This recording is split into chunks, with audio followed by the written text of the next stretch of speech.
Hello दोस्तों, स्वागत है आपका हमारे चैनल द पूजा शो में। क्या अपराजिता आखिरकार ललित से तलाक लेने जा रही है? क्या वर्षों से सहा गया दर्द अब खत्म होने वाला है? और क्या रक्षित को आखिरकार अपराजिता की सच्चाई का पता चल जाएगा? आज के तुम देना साथ मेरा के एपिसोड में एक के बाद एक ऐसे धमाकेदार ट्विस्ट आने वाले हैं जिन्होंने पूरी कहानी को नया मोड़ दिया है।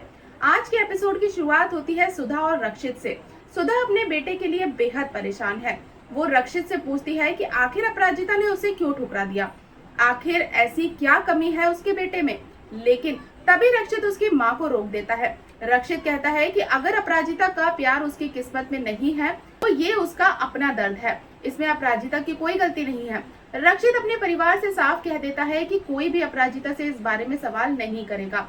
रक्षित की ये बात सुनकर सुधा भावुक हो जाती है, लेकिन जाते जाते वो मजाक में रक्षित को टिफिन देती है और कहती है कि अपना खाना अपराजिता के साथ शेयर मत करना।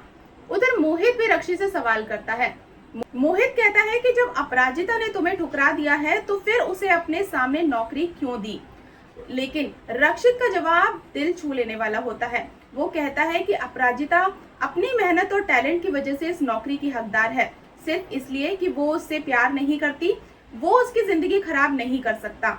इतना ही नहीं, रक्षित ये भी कह देता है कि वो अपराजिता को अपने दिल से कभी नहीं निकाल पाएगा।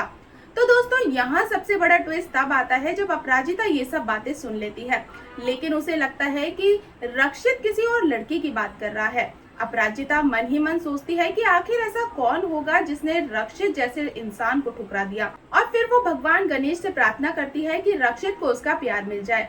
वहीं दूसरी तरफ ललित एक नई चाल चलना शुरू कर देता है।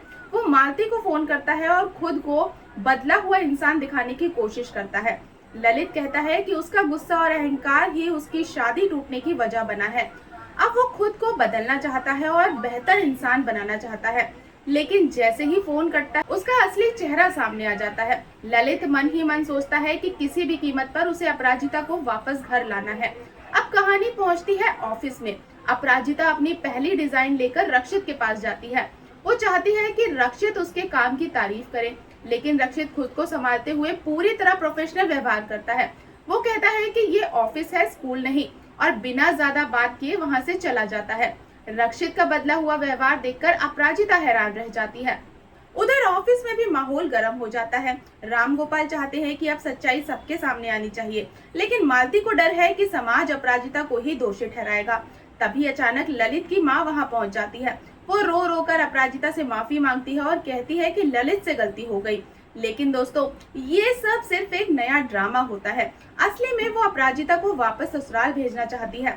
जब अविनाश और आराध्य इसका विरोध करते हैं तब ललित की माँ एक नई चाल चलती है। वो कहती है कि आज तो सब अपराजिता का साथ दे रहे हैं, लेकिन कल जब सबकी अपनी जिंदगी होगी तब उसका सहारा कौन बनेगा। उसकी ये बातें सुनकर मालती भी सोच में पड़ जाती है। लेकिन तभी घर में होती है अपराजिता की एंट्री, और यही आता है एपिसोड का सबसे बड़ा धमाका। अपराजिता अपने परिवार के सामने खुलासा करती है कि वो पहले ही एक वकील से बात कर चुकी है। जी हाँ दोस्तों, अपराजिता जब ललित से कानूनी तौर पर तलाक लेने के बारे में सोच रही है। ये सुनकर पूरा परिवार हैरान रह जाता है। किसी ने भी नहीं सोचा था कि अपराजिता इतना बड़ा फैसला लेने वाली है। एपिसोड यही खत्म होता है, लेकिन प्रीकैप में कहानी और भी ज्यादा दिलचस्प हो जाती है। अपराजिता साफ कह देती है कि वो कभी भी ललित के पास वापस नहीं जाएगी, क्योंकि उसके साथ उसे घुटन महसूस होती है। रक्षित ये सब सुन लेता है और उसे एहसास हो जाता है कि अपराजिता अपनी शादी में बिल्कुल भी खुश नहीं है। इसी बीच अपराजिता बेहोश हो जाती है और रक्षित तुरंत उसे अपनी बाहों में उठाकर उसकी मदद के लिए दौड़ पड़ता है। तो दोस्तों, क्या अपराजिता सच में ललित को तलाक दे पाएगी? क्या रक्षित अब उसकी जिंदगी का नया सहारा बनेगा? और ललित आगे कौन सी नई चाल चलने वाला है? तो दोस्तों, जुड़े रहे हमारे साथ, और अगर आपको आज की ये अपडेट पसंद आई हो तो वीडियो को लाइक और चैनल को सब्सक्राइब करना बिल्कुल ना भूलें। मिलते हैं नेक्स्ट अपडेट के साथ, तब तक के लिए गुड बाय।